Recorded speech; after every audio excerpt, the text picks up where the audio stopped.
Every time our athletes walk into this weight room, they're going to be pushed to the max. Let's go!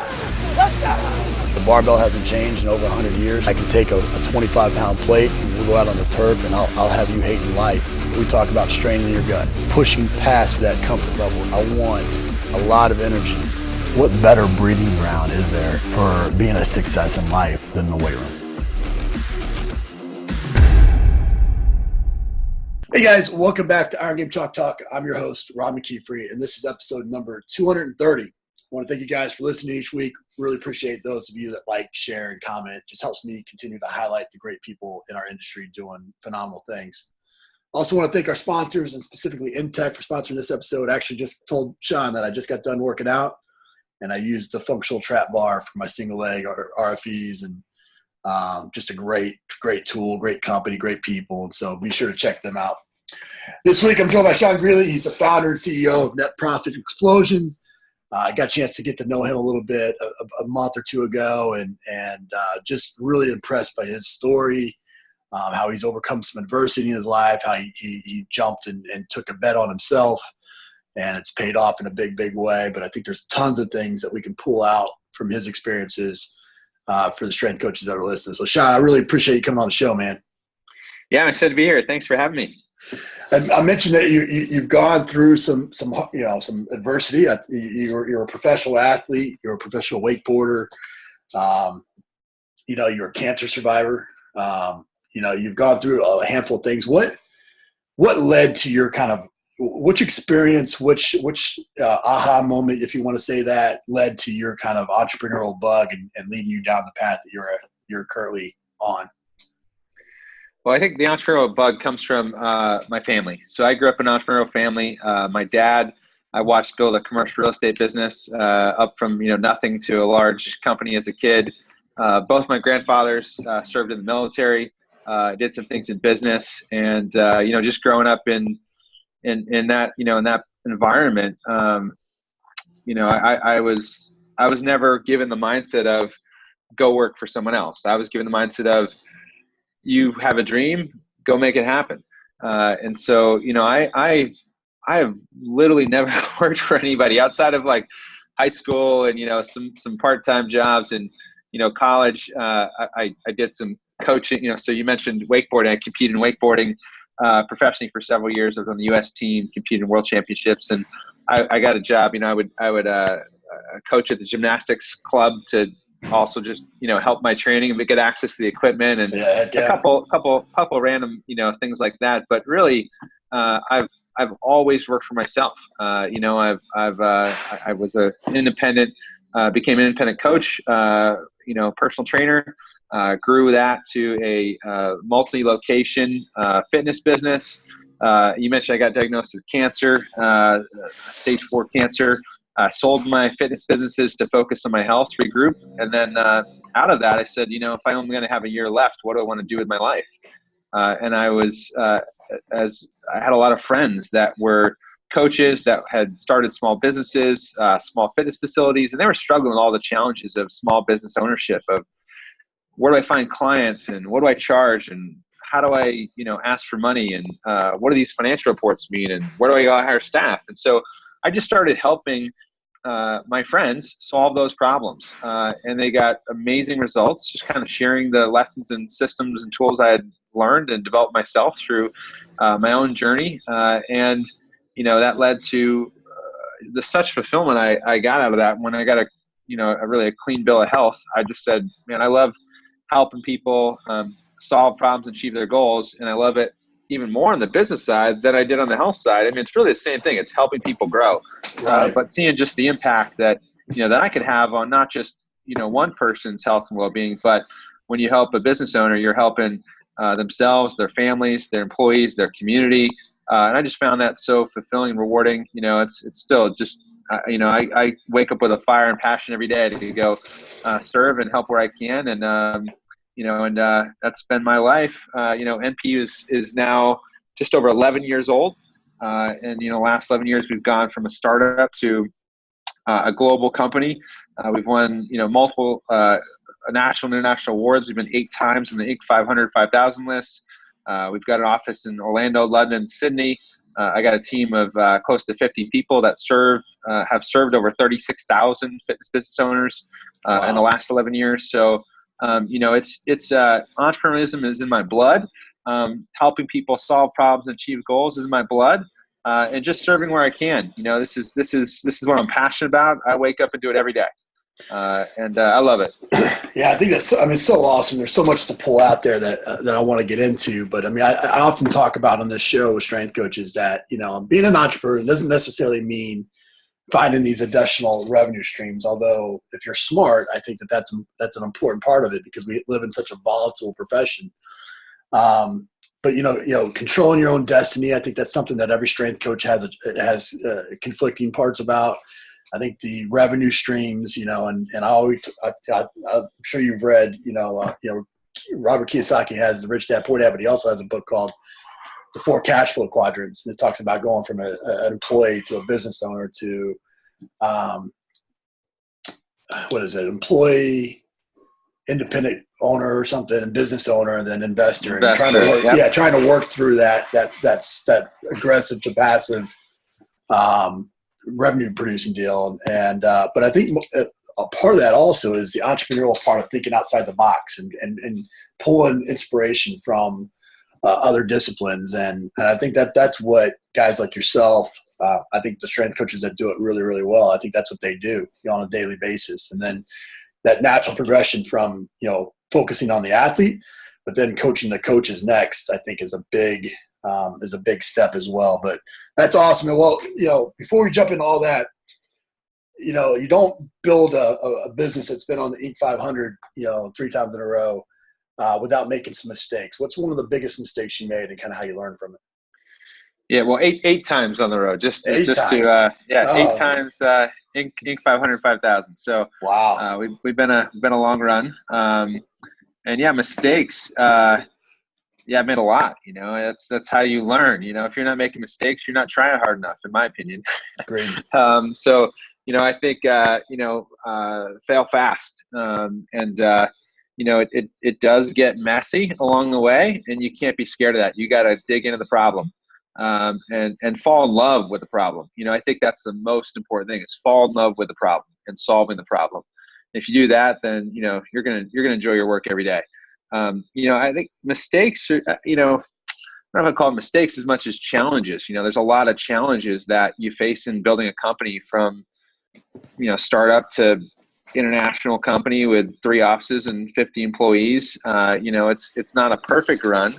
I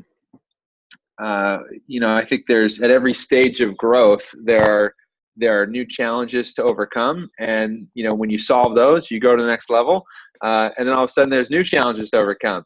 And so at every stage of growth, I think a lot of people have the misconception that they're going to hit the jackpot and, it's all gravy. If you're growing, you're going to fit. It's all it is just falling in love with solving problems every day. Right. You just have a little nicer car and you have a little bigger house. But it's the same day, right? It's the same day.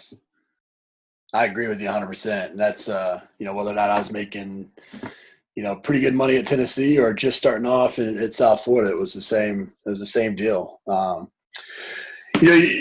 We talked a little bit about thinking outside the box and steps along the way. You went to business school and, you walked out of your first class or whatever, because you looked around and you were just like, this doesn't make sense. Here's a guy making $50,000 telling, that's never owned a business, telling us how to start up and run a business. And I think that as strength coaches, we experience that quite a bit too, where, listening to your own voice and having the wherewithal to take a step outside of the lines is big. How, when you're counseling business owners, coaches, personal trainers to think, to get outside of the lines a little bit, what are you telling them? Yeah, and just to give context for those who haven't heard that story. So, when I finished up my sports career, I had been doing coaching part-time, and and my parents said, "Hey, it's great you've been doing this coaching thing, but have you thought about going to get a real job?" And so, I don't. There's some coaches on this recording. I'm sure we'll have heard that maybe from 1 or 2 family members at a point. No, I think everybody. And so, and if you don't know what you want to do, go back to school, because then you can just, hide out for a couple years and avoid your student loans and party a little longer. Right. And I sat in an MBA program at the first day of orientation, and I had a professor who had never run a business, and was doing orientation. I sat around kids who really just wanted to go climb a corporate ladder and avoid student loans for a couple more years, defer those. And that's not who I am. It's not where I come from. I want to go, I love work. I love to go solve problems. And I just had, I had the entrepreneurial bug. And so I left the first day of the program, and I said, I'm going to go start my own business. And I never went back. It was a pretty bold decision, bold time of life. I had paid a $10,000 deposit on that semester's tuition and never got a refund. But, that was the best, 10 grand I ever spent, because, it allowed me to come face to face with, I know this is not what I want, so I'm going to go do something else. That moment was a defining moment in life that changed my life forever. I've, since then I've spent, hundreds of thousands of dollars, not millions, on my education and my personal development and self-development in business, and, working with the top consultants in the world, different areas, and, education development, all kinds of stuff. I want to learn something, I'll go find the best person in the world and I'll learn it. So I want to reinforce, I think everybody should continue a lifelong self-development, education, Great. professional development plan. I think the biggest challenge is that, a lot of coaches face is, it's easy to just be kind of stuck in a silo, of the people you're around, and the people that surround you. You're not going to get the answers you need from people that are where you are today. You got to go find the people that are ahead of where you are today. And you got to, if I have a saying, if you're the smartest person in the room, you're in the wrong room. Right. And so go find some place where you can be a beginner again. Go find some place where you can learn and grow and be challenged, and you get to start all over, and it's going to push you to become, a better version of yourself than you are today. Just like in athletics, it's the same thing. You want to be better, go join, a team where you're the worst player in the team, work hard, work your tail off, and you're going to come out, a better athlete, and you're going to come out a better human being. You're going to come out a better business owner. And so, I think that's one of the most important things is, a lot of people get comfortable just being where they are, and don't continually seek out opportunities, environments, cultures, mentors who are going to really challenge them to grow to a new level. Yeah, I often counsel young coaches on that. The ones that have been able to climb that ladder fastest, the ones that have been at the highest level, or whatever you want to say, whatever their definition of the big time is, they take risk. They take risk, and just like you said, that was a very good. I loved how you put that. That $10,000 was the best money you ever spent, is because when you take those risks, there's really not. There's not a bad outcome. Either it works and you're good, or it doesn't work, but now you learned a way not to do the step that you're trying to take, or you take the good from that opportunity and you forget the bad and you move on. But so many people stay in that center lane without really kind of veering one way or the other, and often to me it's boring and it's unchallenging, and you often find yourself in that stuck in that silo. I think when you were starting off as a trainer, and then a business owner, there's lots of trainers, there's lots of business owners, and to me, one of the things I often talk about is the ability to stand out in the crowd and finding your unique selling proposition and what you can be the best in the world at. Talk about the importance of a strength coach branding themselves, and maybe some ways that they can do that when they're at a university setting or a professional setting. Well, I think the branding, the branding is important, but my experience, the most important thing is, be better at solving the problem than anyone else around you. If you become the best at whatever you're getting paid to do, you become the best at solving that problem for the market, you can't help but stand out, because the demand is there. The demand is in the market for people who want the best. You're just got to decide, are you going to be the best or are you going to be the cheapest? Because there's no room in the middle. Right. And so, make a decision. And especially when it comes to, health and wellness and our bodies and our performance, you've never heard anyone say, I want the cheapest coach I can find. They say, I want the best coach I can find. Right. And so, the best brand is become awesome at delivering the most phenomenal results and experience for the people you serve. And then second, tell more people about it. I think a lot of us make it more complicated than it needs to be. Certainly there's a lot to learn and grow and that kind of stuff. But the foundation is, bottom line, if you're just that much better, then, you can't help but grow your business. It does it on its own because everybody's seeking out the best. Right. So, work hard, dive in, fall in love with the problem that you're serving and you're solving and getting paid to solve in the market, and, charge the most. Positioning is one of the most important pieces of a brand. Is that, are you going to be, the Walmart or are you going to be the Ritz-Carlton?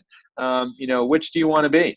Right. And there's no profit in being the Walmart, not when it comes to professional services. There's so much price elasticity that, just even, what's the difference between a strength coach who charges $50 a session versus $200 a session? Does the guy charging $200 automatically teach 5 times a better squat? Right. Maybe not, but but what does the market think? If you're charging 50 or charging 200, they think, who's better? The guy charging 200. Why? I don't know. He's the most expensive, so he must be the best. Right. So a lot of the stuff comes down to, it's not, while your logo, your branding is all important. The most important part of your brand, be amazing, position yourself as the best, have the confidence to declare that to market, tell them you're the best, because the only one who can set your rates are you. Right. And a lot of people wait for the market to tell them it's okay, or wait to, and fair enough. Look, it's not easy to build your confidence and to take that position. But at the end of the day, you got to claim the position. No one's going to, knight you. Okay, you're authorized to now charge premium pricing. You gotta believe in yourself. You gotta go do it. And you guys certainly got to be able to communicate well, and that's another whole story. Learn how to communicate effectively, and learning how to lead conversations in leading clients to their goal, leading clients in commitments to their goals, which is really what sales is, right? Leading people to make commitments to solve their problems or achieve their goals. It's not about you; it's about the client. So, premium pricing, learning how to communicate effectively. You do those things, then. The brand is the last thing you got to worry about, Right. So, I'm a big fan of, deliver a great product, become the best, position yourself as the best, learn how to communicate effectively, and watch that just take off, because people are looking for you, much more than you got to go look for them. This is a hungry market, who, there's always, there's always enough supply. There's always enough demand. There's never enough supply. And so, again, just, you do that, and, the branding stuff will all come and just add, flavor on top. But don't make that, the foundation of who you are. It's not about your logo. It's about, how are you delivering results and value, and how are you effective at positioning and communicating that to the market around you? Yeah, I think so much of, you have to be an expert first. I mean, you have to be, great at what you do, or it's an not an authentic brand, regardless of whatever it is. I think when you blend your passion with your expertise, that's when you really take off. When you niche down into what is, an area that there's a gap. So if you're a strength and conditioning coach, if you're going to go be the football strength and conditioning coach, and I want to be the best in the world, well, you're going to be up against some stiff competition, people that may have been doing it 2 times, 3 times as long. but who's the best mountain bike strength coach? Who's the best wakeboard strength coach? Those are things that there's opportunity there. So if your passions can line up, it doesn't mean you can't be the best football strength coach, but I think that, you have to, to do that, you're going to have to, you're going to have to be the best, you have to be a great technician, but then you're going to have to work it really extremely hard. And like you said, be bold. I agree with you. You built a whole business around taking, those technicians, those coaches, those trainers, those content experts, and then helping them build a business around those passions and that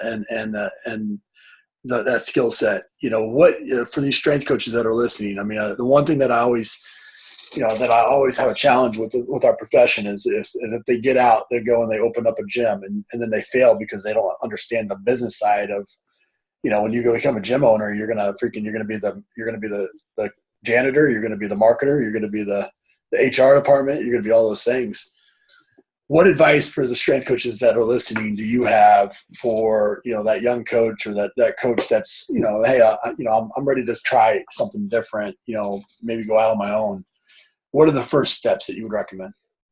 Yeah. So in fact, we have a guide we offer on our website, how to open your own facility, that goes through a lot of these points. And I've given a number of, lectures and talks at different conferences on opening your own facility, your first facility, or your second facility, and how to do that well.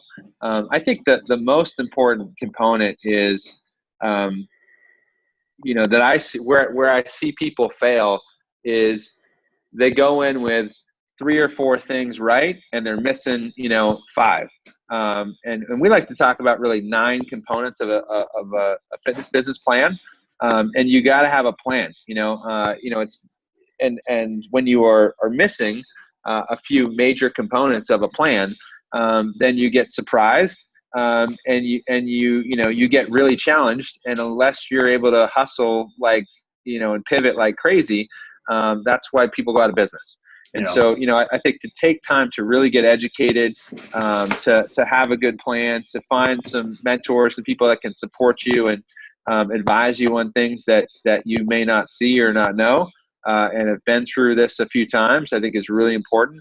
And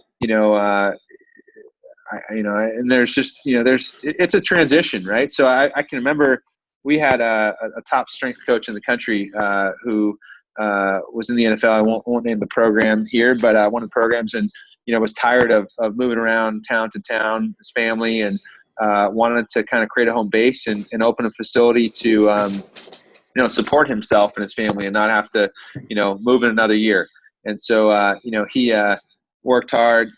Spent all the time building on a facility. Spent all his savings, aligning where the equipment goes and getting the paint, getting the logos, getting looking sharp. And then, day one, he opens his doors and he's got no customers. Nobody. Yeah. And important point we've missed here, right? So right. This is the point at which he then, I remember, found us. And then, we helped him figure out the sales and marketing, customer acquisition side. He became very, very successful. So, you got to have a plan, a complete plan that has 9 points. Each of them are critical. That's another guide we have on our website. Please invite people to check out. It's www.netprofitexplosion.com. And, you can grab the guide, 9 steps to a fitness business plan for long-term success and profit. And some great resources in there for your listeners. That's great. And I think that's, like for strength coaches, that could be a lot of things. That could be, doing remote coaching. That could be opening a gym. It could be anything along those lines, and I think just having some sort of skill set beyond just being in the weight room is important to have, because you never know when that coach gets fired, that AD gets fired or whatever. I think it's important to have that plan. Well, Sean, we end the show with some resources here. Give us the best piece of coaching advice you ever received. It's a great question. Just keep going. This is hard. Entrepreneurial journey is tough for everybody. It's easy to get discouraged. It's easy to feel like I'm the only one who doesn't have this figured out.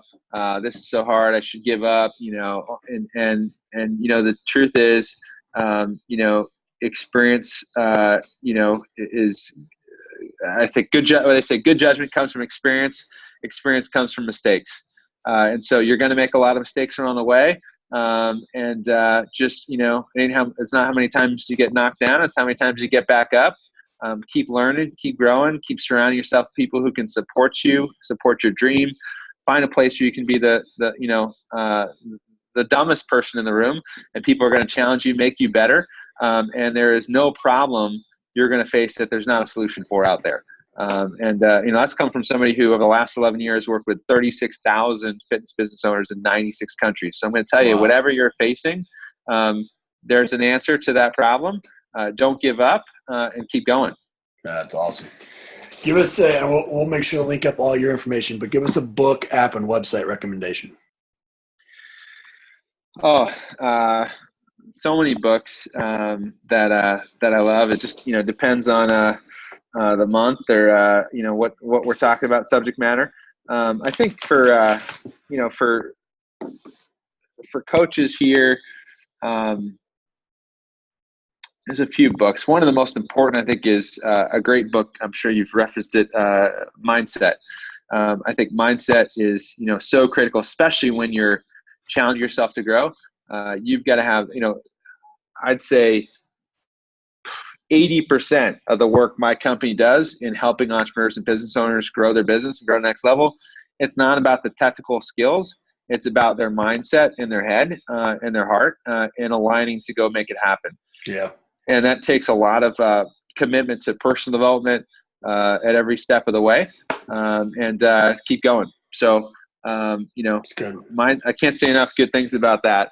And then on an app recommendation, I'm really into Whoop right now. Actually, the last several months, Whoop has been great for me. I've used different stuff in the past, and but as a business owner, I travel a lot internationally. I just got back from 2 weeks in Sydney with our team down there, and just be able to have better awareness and planning around recovery is I'm a go hard guy all the time. Right. And I will push harder than my limits. And so for me personally, the more I become self-aware of that, the more I can plan and manage my recovery to keep myself out of trouble. Sure. And Whoop has been a great product. And I'm also a huge Evernote guy. Evernote is for me the go-to on my phone, on my laptop. I keep all my notes in there, and they keep me organized. So that's a helpful one for sure. Sure. And Evernote is a web application as well, so that would be a good website as well. Well, man, like you said early on, I think there's something very noble to me about the guys that have the wisdom that turn around and help others. And I think coaching the coaches or taking your expertise and helping your friends initially, and then turn around and growing it to where you've helped 36,000 businesses in 96 countries. To me, that you could very easily hoard that information and just make your businesses great, and that's it. But you turn around and you share it with other coaches and other fitness influencers, and I'm sure you're of the same mindset that I am, that rising tides raise all ships. And I think that's a very noble thing. So thanks for what you do and how you do it, man, and appreciate you coming on the show. Yeah, my pleasure. Thanks for having me. I love what you guys are doing as well. And, just want to thank everybody for listening to us today, and hopefully look forward to meeting some of your listeners down the road. Awesome. That's it for this episode of Iron Game Chalk Talk. Thanks to this week's guest as well as our sponsors for bringing this episode to you for free. Make sure to check out ronmckeefery.com, where you can join our mailing list, find the show notes, including all the links and resources mentioned, and information about Coach McKeefery's other products. While you are there, please join Coach McKeefery in the comments section thanking our guest for sharing. If you haven't subscribed to Iron Game Chalk Talk on YouTube or iTunes yet, make sure to do so. Comments, ratings, and reviews are always welcome. Coach McKeefery can be found on Twitter at @RMcKeefery, on Facebook and YouTube at /Ron.McKeefery. That's it for this week. Be sure to check back next week for another great episode of Iron Game Chalk Talk.